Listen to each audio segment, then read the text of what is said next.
The Lord of the Rings, The Two Towers, is the second film in the Lord of the Rings trilogy and picks back up with our ensemble cast of characters as they're on their path to defeat the evil Sauron.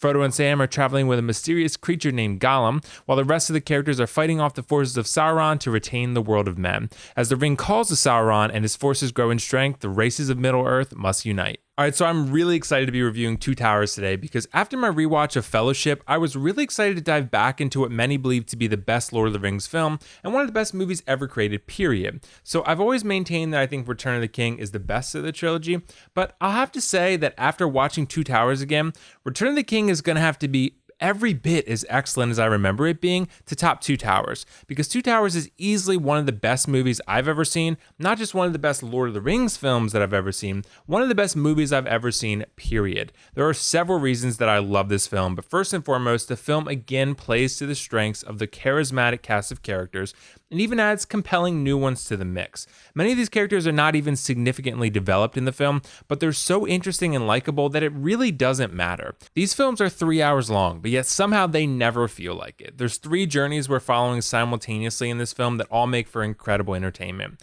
You have Frodo, Sam, and Gollum heading towards Mordor, Merry and Pippin on their own path dealing with trees and orcs, and Aragorn, Gimli, and Legolas traveling around fighting important battles. Each of these stories is weaved strongly enough into the overall narrative that nothing feels like it doesn't matter. The amount of time you spend following each story feels satisfying and like it's not pulling you away from things you really want to see. It's all excellent. Spectacle is another thing Two Towers knocks out of the park completely. While Fellowship is certainly big and exciting, Two Towers is more so. The technical achievements that this film pulls off are just incredible. I mean, from the pacing of the battles to the execution of various beats within them, it's all some of the most riveting battle sequences I've ever seen. What I really love about Lord of the Rings as a trilogy is that the films understand scale. This is a war that involves the fate of the entire world. So with that, it's a very important war. It comes a massive scale that involves a ton of races, humongous battles, and spectacle on that big scale. There's plenty of CGI in there too, but whereas a battle like Endgame's final battle that's heavily done in post-production, Helm's Deep involved a shit ton of preparation. Peter Jackson and his team were involved in years of pre-production before ever rolling a camera, and this shows with battles like Helm's Deep compared to say like The Hobbit, where it's not nearly as marvelous and technically impressive. The thing is though, it's not just Helm's Deep. The battle at Saruman's fortress in Isengard is also incredible, as is the sequence where the Nazgul comes looking for Frodo again. This film is just so immersive at every angle that I feel like I'm right there in Middle-earth on those perilous adventures with the characters. What I really want to talk about though is Helm's Deep some more, because I think this is just one of those battles that bears further discussion. What I love so much about it is how the tension steadily builds and how it's a constant tug of war. There's a brilliance to how the battle builds anticipation and suspense as the orcs are at the gate, and then once they finally charge, and then the pedal gets pushed to the floor after that, and the film never lets up. So the battle is so tactical, and I love that about it. Sauron's forces come prepared with explosives, ladders, they destroy the walls of Helm's Deep. They all come really prepared, and what I like about it is that it feels very militaristic. It doesn't feel like two sides are just charging at each other without any sort of strategy. This is like a chess battle, where each side is really attempting to use the environment and the tools at their disposal to their advantage. Also, like I mentioned, it's a constant tug of war. So our heroes gain the advantage at first, and the orcs look like they're about to breach the fortress. Then the tides turn again. Then the orcs gain the upper hand again. The battle evolves like a heavyweight bout, with each side landing blows on the other until a victor eventually emerges. And I'm still not entirely sure how they pulled it off, to be honest. I know there are some CGI characters and lots of CGI elements in this battle, but there's a lot of extras there too. And it really looks like they just went all out for this film and prepared so effectively and built such a great battle on a massive scale. I think Two Towers, similarly to Fellowship, does a nice job balancing the lighter tones with the darker, ominous tones that are spread mostly throughout the film. I mean, a lot of the more comedic moments are realized through Gimli as he's saying and doing things that are funny and add a little bit of levity to the seriousness of the situations.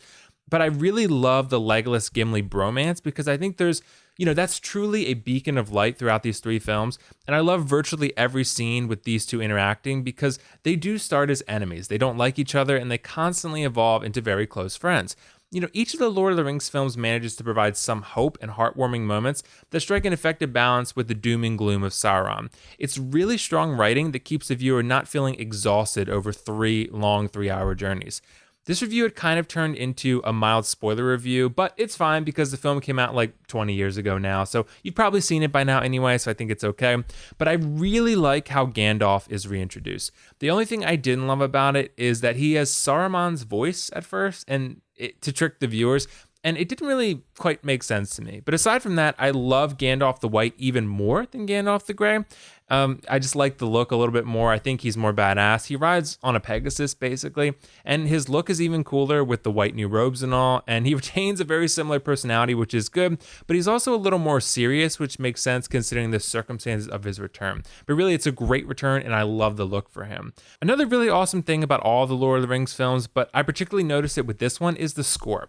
It's absolutely incredible, and it really accentuates everything great about the film. It makes me feel like I'm on an epic quest and like I'm living the adventure these characters are living. The same compositions are used a lot in the film, but it totally works. And I think anytime you're dealing with a sequel, another point here is it a fair question to ask, does the film stand on its own, or does it need the other films to prop it up? I think it really can vary, but I think generally speaking, when you talk about sequels, it is a fair question. But what I love about Two Towers is that it feels like a satisfying continuation of an epic adventure story in the most exciting of ways. I mean, that's what fans generally want from a sequel, a story that makes them feel like the first one did, while at the same time providing something exciting and new. So this is something great sequels like The Dark Knight or Terminator 2 or Empire Strikes Back and The Two Towers have done really effectively. And poor ones like The Last of Us Part 2 didn't do so well. I'm obviously still bitter about that game, but nonetheless, Two Towers is an awesome film and clearly a masterpiece. As for the pros cons, for the pros, Two Towers once again delivers excellent characters, a rich and immersive universe, outstanding battle sequences, and an excellent score.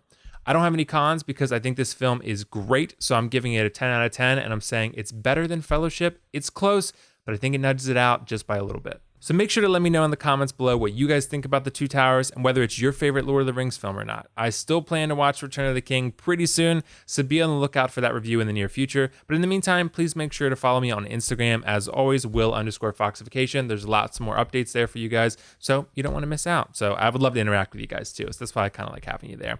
But still, that's all for now. This is WillFoxification signing off, and I will see you in the next review.